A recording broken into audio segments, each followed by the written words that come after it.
सुप्रिया सुळेंनी पुण्यात पाहणी केलेली आहे। पावसामुळे झालेल्या नुकसानीची पाहणी त्यांनी केली आहे। शिवाजीनगर इथल्या मॉडेल कॉलनीमध्ये त्यांनी पाहणी केली आहे। तर पाहणी दरम्यान स्थानिक नागरिकांशी त्यांनी संवाद साधलेला आहे। पुण्यामध्ये परवा जो पाऊस झाला होता त्यानंतर ठिकठिकाणी पाणी साचल्याचं दिसून आलेलं होतं आणि त्या पार्श्वभूमीवर सुप्रिया सुळे यांनी इथल्या भागाची पाहणी केली आहे। शिवाजीनगरमधील मॉडेल कॉलनीमध्ये त्यांनी ही पाहणी केली आणि त्याचबरोबर तिकडचे जे स्थानिक रहिवासी आहेत तिथे राहणारे लोक यांच्याशी संवादही साधला, त्यांच्या समस्या जाणून घेतल्या।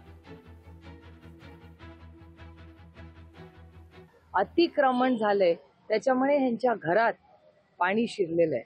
आता अनेक अशी घरं पुण्यामध्ये आहेत अतिक्रमणामुळे या गोष्टी झाल्यात। माझी विनम्र विनंती आहे सरकारला की ह्या सगळ्या अतिक्रमण मध्ये कोणाचंही असू दे त्याच्यावर ऍक्शन घेतलीच पाहिजे। इट इज म्हणजे मला असं विचारतं ही सुरुवात आहे, हे एक्सप्लोजन होऊ शकतं, त्याच्या आधीच आपण सगळे मिळून शिकूया। लोकशाही मराठी ऐका, पहा, जागरूक रहा।